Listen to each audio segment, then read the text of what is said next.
ole hei tung truma chuanin champhai bethel venga mi PS muanga thina kha kanron update dona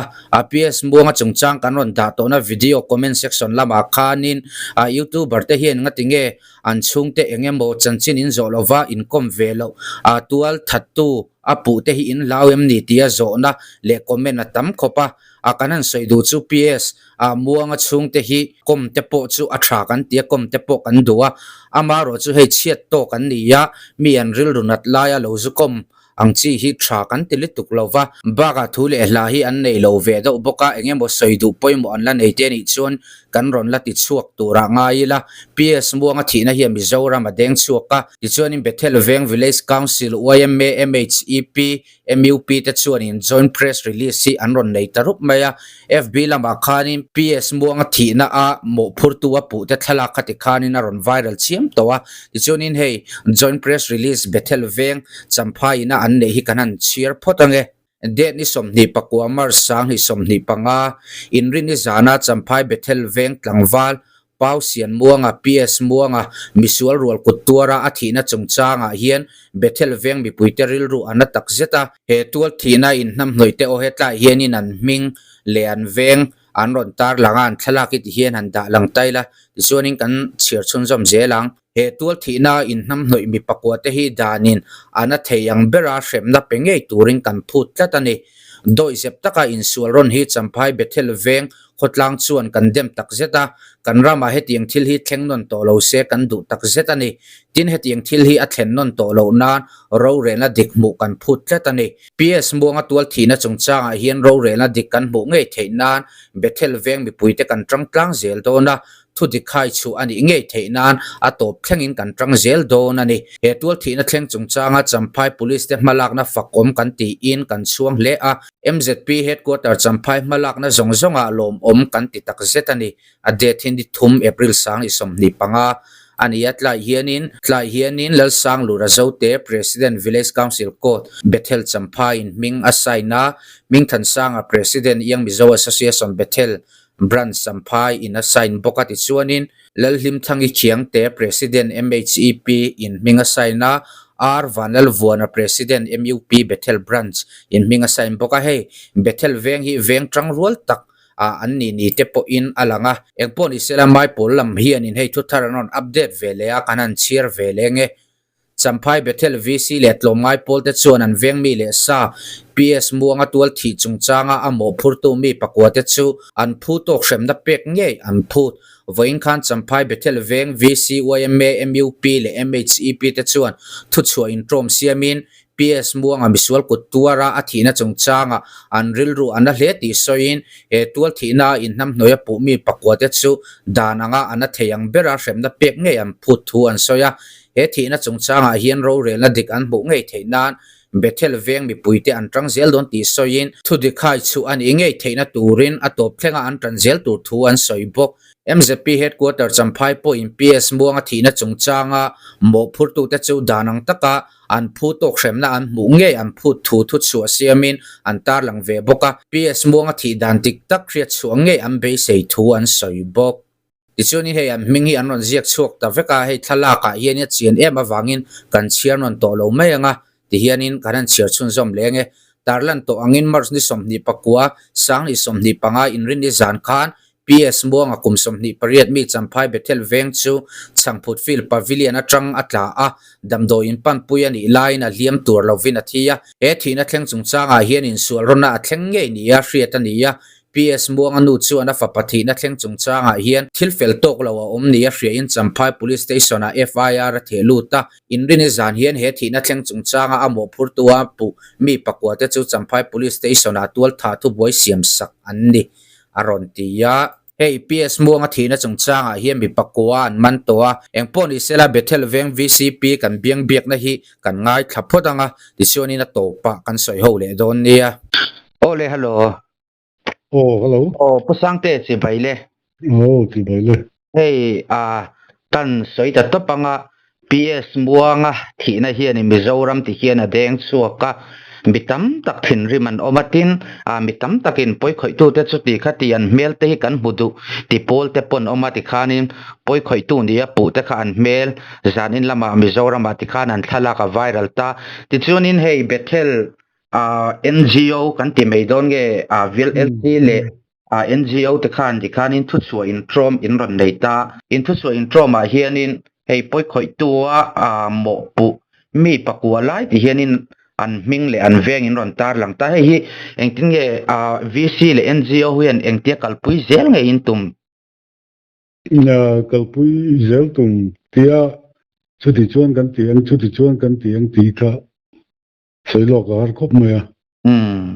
maro chu khemnan da jok an mu thainan kan lungo lo zian la ti chokte kan ka chu chul dan zerin kan la ti chau zelan ani chu in hei PS muang hi atan tin FB lama te hianin champhai block ani mo Mizo special report te poni se comment thren khata hianin veng chung tan po nok sak ngai lem lo le tlangwal fel ve tak mani in ringtok ve tak tlangwal sak thave pa ngai takani ti ten te achan chin ni i hriat ang chin khamin lo la ni pa ho lo an ni awang yanin le fa pa nei chuna ni ba kan tangkai khop mai in lama te anu ho man ya kan an siat ve mai ai chuanin an soi sel na tur viu po ke ni chuan kan selem lo an nun a phen lam mi chu kan ve siat pui lo kho chu ma hian tangkai khop mai chiat ni that ni ate tin in fiam mi ten ya tak sa chak le khat yang chin ni wang khan kan veng football ka pa te po yan goalkeeper te po ni thina ani me kem chu ka khelo ni thin ngai ma ya khat yang khan khor in le che ni that ni a po yan atang kai khop mai na thalo zong kho chu ngan soi ngai on po kan lo fe lo be ni chuan ani chuanin in fiam na timi le ti thei tak ani venga yo te pon alo fe chuak ve fo don ani mo football le volleyball ani chuanin veng chung chiat that ni khuwa po alang tam po lang chi kha ani khotlang in pe khop mai tiang a chuan khotlang veng chung hroi tu te ponin a that lo na tur han social na em tur kha in hrebik lo ti na ni ti tiang an soi om thin po kan lo fe ngai lo ani chu anin khamizana thil thlen dan kha kan hriat mi pui hriat a him chin te omani zon tlem zong khamin an hril la ka se thui vak big lo mo ti tama ke ni siat na chu police khanin ang ki no kha kanin ngat ani top maya ani anan soite le YouTube masalaman soi mit mun ten katan soite bakha chu soibel tur ka vak big lo wa ani chu police malakna in la lung oi hria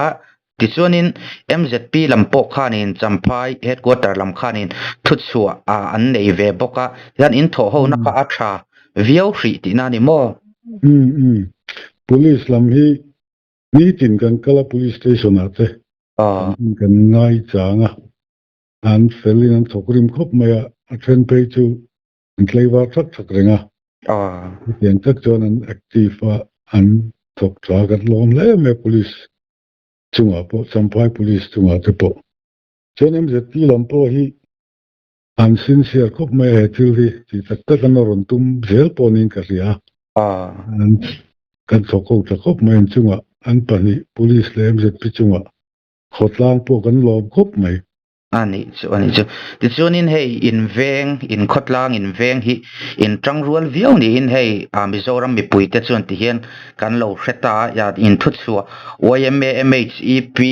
MUP le local village council ten ti khanin thuchua in trom in ron nei ta mi pui in thalai ho ani emo ti hianin lalung oi lova entirnanin hei tunla chambo rule kan ti mayang chimo han chet ชัวดดุรุมอังซีแต่ka an om ve em về thôi anh đưa luôn nó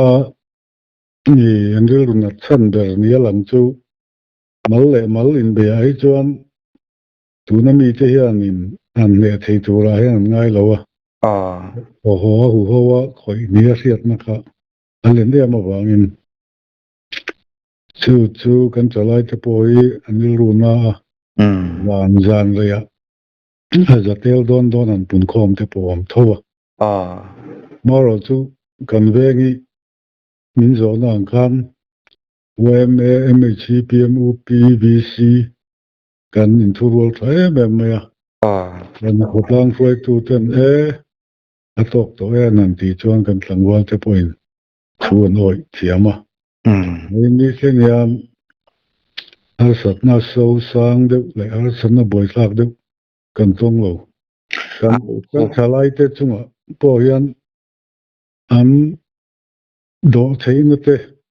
chuan oi theina te hianin kan chuang khop mai ti kha kan sei tel du bokan ani chu ni hei mi then khatin FB lama hian in special report lama hian ti hian an ron comment a Bethel veng khotlang hroi tu te hi an chuan omani tin an soidanin an thalai then khat thinrima in an hor khom du mai ta pon oma ama ero chuan khotlang hroi tu an VC ten tikhanin khapdai theizel maya hetiang hi alom om khop mai ti te kan oma ti jan tu na ithu soya han tikhanin aron fiat tavek maya khotlang hroi tu te po in karinga tin thalai te pon in thuan oi chuanin an za hle cheuti a hriata veng in thurwal tak chu in ni ve hrim ti na ni chu tiro ni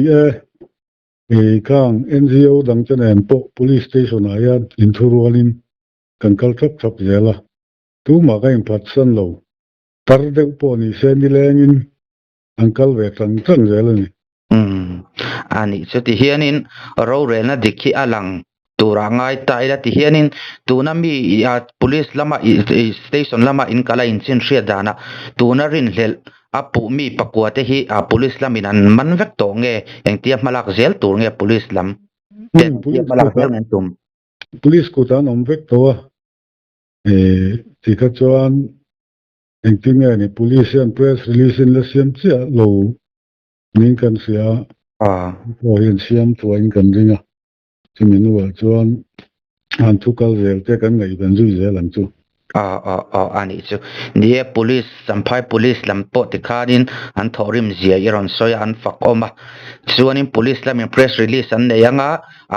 kin khotlang chuanin atop thlenga malak chunjom zel kha in tumbur ti na ani ber ti na ni mo ya tu la da zerin kan tum lo lu tu ka judgment te lo pal theya etia chele to siat na kan ngai tu ang lo lu tu te poi chulam ve thina nia kan apo khan atu la na zerin kan ngai tu zelan tu tin thu kan dari ni ani chu athale me ani chunin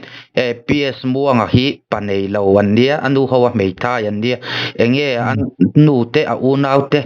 lam kho harin ria puiten langai na sanga enge bo hlauna han thlamon ngai ngoi ang khan an omem an khong ai kha kom me anu pui nen po fa tharuk mi lek nei an nia lok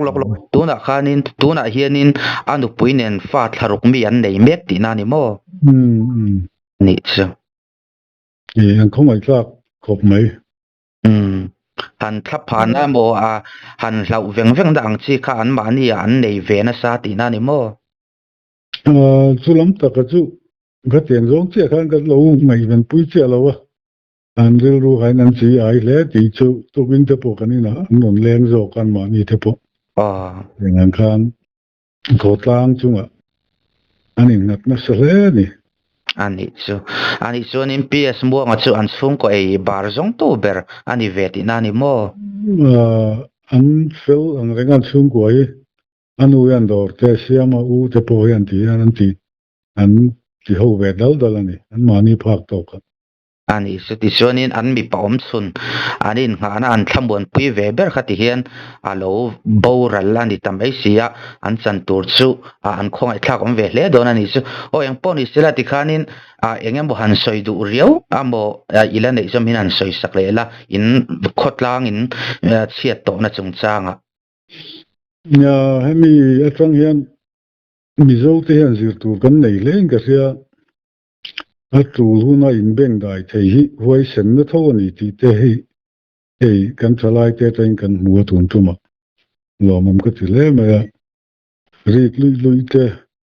tharum tho wak te in pong nek te huai sen na ani ber lo ni ti te kan veng thalai ten kan en ti ning ka sia ka lom khop ma ya tin chu mi pia lama kan soi le du chu ei mun sang a kan ching ta riu ma ya thang ta jok te yan a ru la in bei ti te a ru la ku tin sa a ru la in chau te e te nga hi a lom le ni tum lo deu thil thim te ni misual ni lem lo te po wang doi te ni ti te sia ila khur tlang ila ka du le ma ya tin pakhat che kan soi le chu e te ni ko hian witness atan te hi lau lo ila kan fiat chin thodik ke mani mu le fiat ngei te soi te hi mizo bi pui te an se deuh na te kan nei o ti te ngai tu na oma te an witness atan te thil lo man lo dik na lo lan chuana na man ro tang kai kan mizo kan ni ti te se thar le tai la ka du le ma ya ti la ka hemi kai no ya hianin kan sei tel ve du sim frimani อันนี้soอารมณ์อมอยู่หุ่นลุตักเมนเปียกันลมได้ตุกแกke po ko lo me อันแล o ti khanin bethel veng VCP kan biak na chukan ngai thata a hei comment lama hian PS muang chung te ron kom ve te u eng tiang che in nge an to reng tingi an ril ruwa ngonga nei ti in nga comment tam tak kan dong thina amaro chu PS muang chung te hian thu le hla hi an nei lawa a trulani phot chung kan la kom ve zel tura po nga yang ole tuna tan chuan kan du tok le photang